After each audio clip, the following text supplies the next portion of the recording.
Well, after Kamala Harris's approval ratings dipped to a new all-time low for any modern vice president, Jimmy Kimmel gave his take during a monologue on Tuesday night. Let's watch.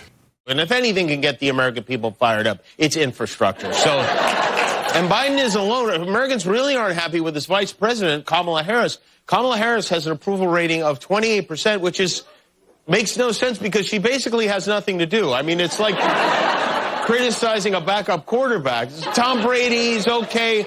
I don't love the way Blaine Gabbert has his legs folded on the bench. I have to be honest.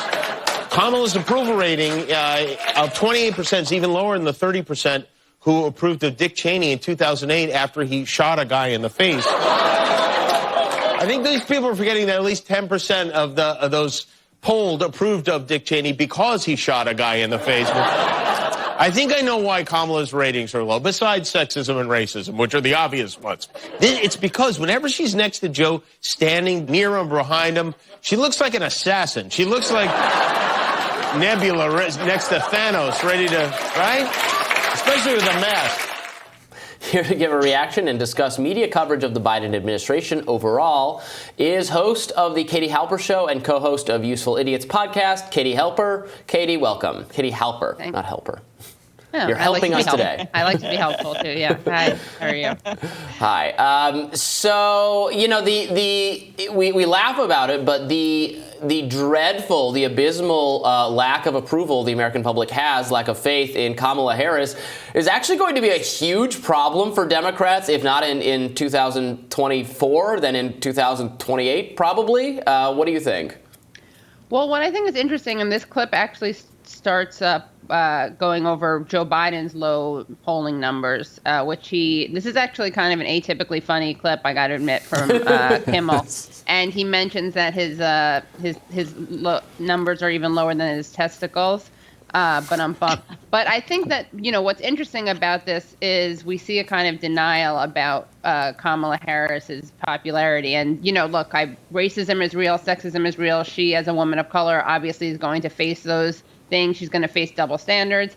It kind of reminds me of the Hillary Clinton discussion, though, where, yes, she faced misogyny, and yet that didn't that wasn't the reason for all of her campaigning issues and what made her, in many ways, a weak politician. I think the same thing is clear with Harris. And like, what is she supposed to be popular over? Like, for telling Central Americans do not come? I mean, what has she been doing? Like, she's been standing next to Biden. And I actually think there's kind of a controlled experiment, which is that his ratings aren't much higher than hers either. So the last time I checked, he was a straight white man, despite the fact that he did tell black people, if you don't vote for me, you're not black. But, if this were just about racism and sexism, then there'd be a big gap between their popularity, and there isn't.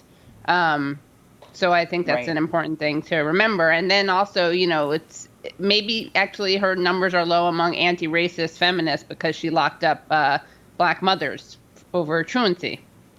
Just another thing to consider. It's interesting that Jimmy Kimmel says, oh, it's racism and sexism, but then he goes on to actually say what really is, I think, what's causing her low approval ratings, which is that she doesn't do anything. And so people don't view her as a leader. They don't, and they never did. I mean, that was the problem that she had even in the primaries, which is why she couldn't go very far in the Democratic primary. Was people just don't really trust her with making decisions, leadership, policy. She giggles a lot. She it's people just don't view her as that leader. I mean, and she does something that we point out a lot on Useful Idiots and that Kimmel points out in this clip is it does look like she does stand there looking like she's about to lunge at Biden and kill him. Or I've always thought the other possibility is that maybe she's just there in this like pre-catching Biden in case he collapses. That's the other thing that her body language gives off. But in terms of what she says, again, she doesn't go to the border. She talks about root problems and behind Central Americans fleeing and coming here in a way that totally, by the way, exonerates the role, the United States. But you mentioned the giggle, and I'm sorry, likability is an issue. And before you call me racist or sexist, like Al Gore lacked that, John Kerry lacked that. The Dems are really good at elevating these people who are kind of anti-charismatic. And remember when she was, another night late show host, Stephen Colbert asked her about how she could be Joe Biden's vice president after calling him out over his busing position and basically suggesting that he was close with white supremacists or segregationists, I should say, segregationists. And she was like, it was a debate. It was a debate. And that laugh was actually kind of scary because it just made her look like a total robot. Well, so that may be another reason. And she comes across like a total robot additionally because I don't know what she stands for. I don't know what she believes in. She doesn't appear to have any coherent ideology. And actually, the one kind of thing that used to define her that she seemed sincerely to believe or be part of her identity, as you mentioned, was the law enforcement part, was the truancy part, was the tough on crime part. And now she's obviously, for political reasons, totally given that up, but replaced it with nothing sincere. That did seem sincere. That was bad. But so now there's nothing left.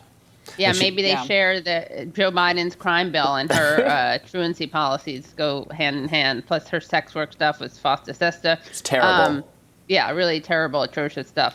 Yeah, she is an empty vessel. I think she's not. I mean, I think that one thing that she's so, I think she's kind of doomed as a politician. Who knows? But or at least as a presidential nominee, that really does scare me, the idea that she would be running for president. But the one thing, if she were to be in office, I mean, at least she's somewhat, I feel like, malleable because she's so not ideological. It's not the most comforting thing in the world. Right. She's an empty shell of a person. There is that. She could be, pushed in whatever direction is, dominant at the time. But then what power does she have to push? If she does, somehow become president, because if she continues to remain at this popularity level, she wouldn't have much capital to get much done. I think the one structural thing that she doesn't have a whole lot of control over beyond, what Kimmel talked about, is that what Biden is doing to her is what Obama did to Biden, which is take all of the intractable, unpopular things and put them on her desk and say, Kamala's going to handle this. So, first he gives her, gun control, gun rights. Then he gives her the border rights. So Kamala's going to take this. Just these issues where there's very little upside, very little chance that you're going to actually solve these. He also gave her voting rights. And then that immediately collapsed, and they kind of gave up. But then there was so much anger at them giving up that now they've made a renewed push. So, if she could accomplish something on voting rights, or if she can overrule the parliamentarian on reconciliation and push something through, to me, that's the only way that she salvages her political career. Yeah, I mean, I think that Joe Biden would have to be fighting for stuff and then let her fight for stuff alongside with him, right? I mean, if instead of pretending that Joe Manchin, the parliamentarian, controlled the destiny of the world, if they were actually fighting for things, then of course both of their popularity would go up. One thing I will say in his defense, kind of, is that I think the media is kind of like full court press against him for Afghanistan was a bit, is probably one of the things that contributed to his low numbers, and that was something that doesn't reflect where most American people are. That was something that's like a inside beltway. People who are, I guess in D.C. you rub a lot of shoulders with military contractors, so they were obviously devastated. It was kind of an interesting split between the Pentagon and the military-industrial complex, the industry part of it. Absolutely, but, Media wanted to show that they could take a chunk out of him over that, and they did. They pulled it off. That's something we should be talking about. But I mean, again, if the Democrats want to be popular, maybe they have to be actually fighting for stuff and delivering stuff, and not pretending, as you said, that the parliamentarian controls our destiny, which is so laughable and such a joke. But he may control Kamala Harris's destiny. All right, Katie, thank you so much for being with us. Thank you. We'll be back with more Rising right after this. Stick with us.